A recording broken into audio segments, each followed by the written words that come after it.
Hello everybody and welcome back to another model train review. Today we'll be reviewing the Hornby Class 66. I do have two. First I will be reviewing the newer one, which is a newer released a couple of months ago. The other one is older. So, let's have a little look here. Package. There we go. Captain Class 66. See there. Number 66012.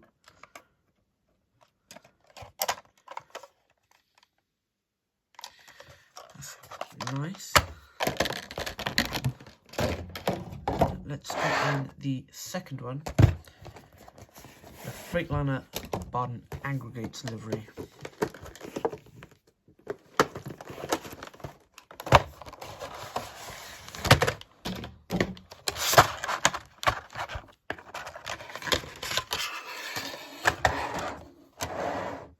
So there they both are, two completely different Class 66s. But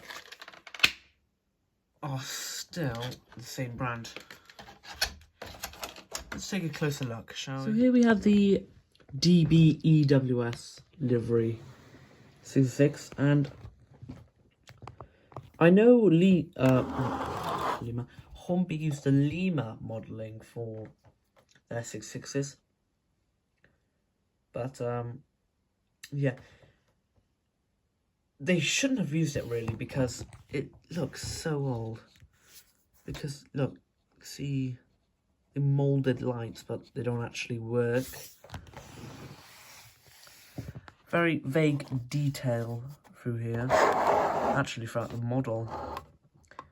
In the cab though, we do have a bit of detailing. Actually looks like the completely wrong cab actually. And the EMD, the neutral, the reverser and the throttle is missing in there. There's no brake control either, which is supposed to be down there. So that's not good in the cab, but you know, it doesn't really matter. It is not painted, it is actually printed onto the model. But no, the mould is actually not too bad.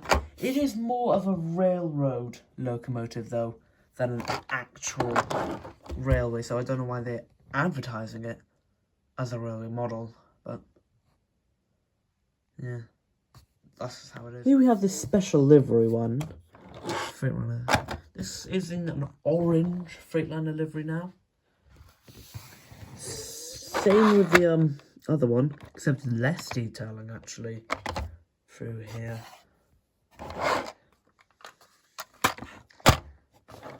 Yeah, I've heard though they sometimes you get air bubbles when they're printing them on.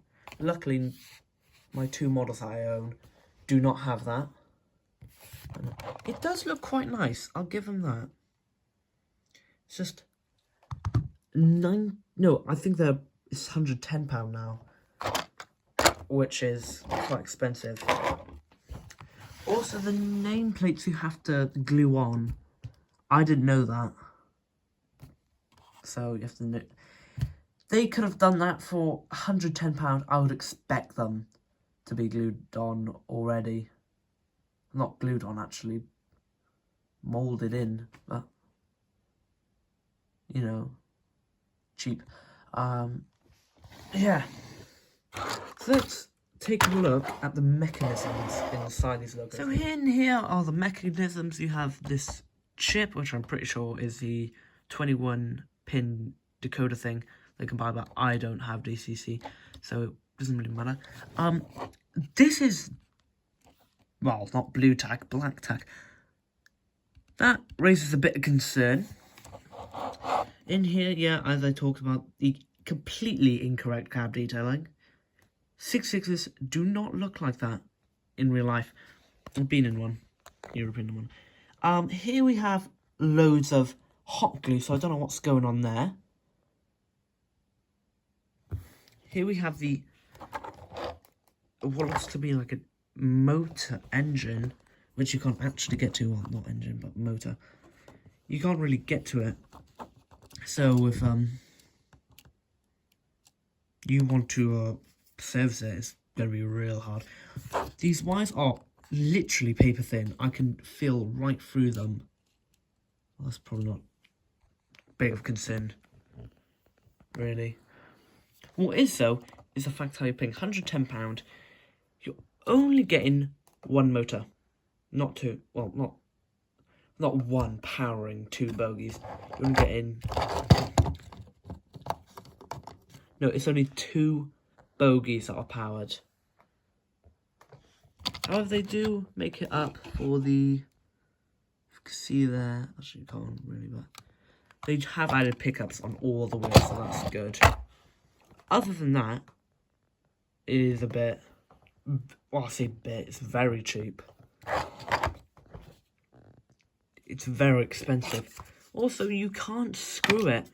It's one of those pull off things, which isn't good because there's only a certain amount of times you can actually do that before you actually start damaging the model.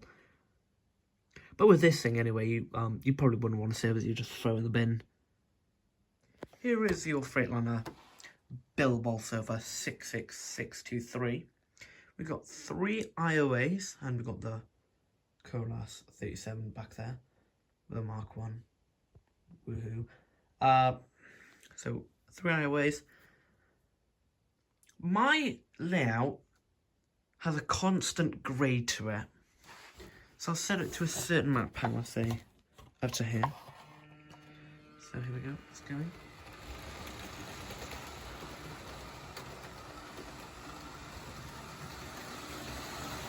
Now it just starts speeding up randomly. Hands off.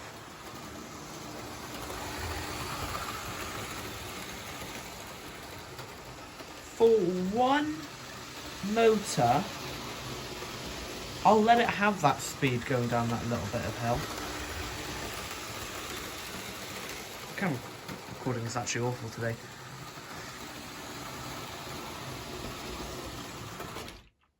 It's got quite the emergency stop though. So overall, at the end of the day, right, I have to rate this model maybe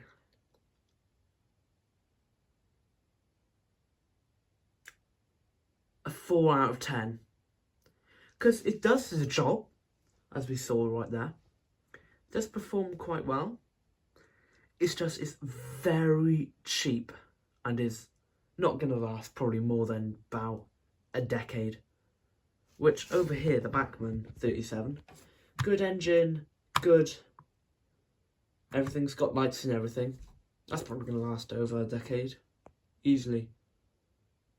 Although you do say these things, but think about it, I got a Lima 20, and that's lasted about 40 years or something. So overall, not a bad model. If you're a beginner, I guess. The reason why I got 2 is because they were cheap at the time. And because I do love 66s. Well, if you enjoyed this video, please leave a like and subscribe. And go check out my main channel, The Lone Loco. And I'll see you in the next review. Bye-bye for now.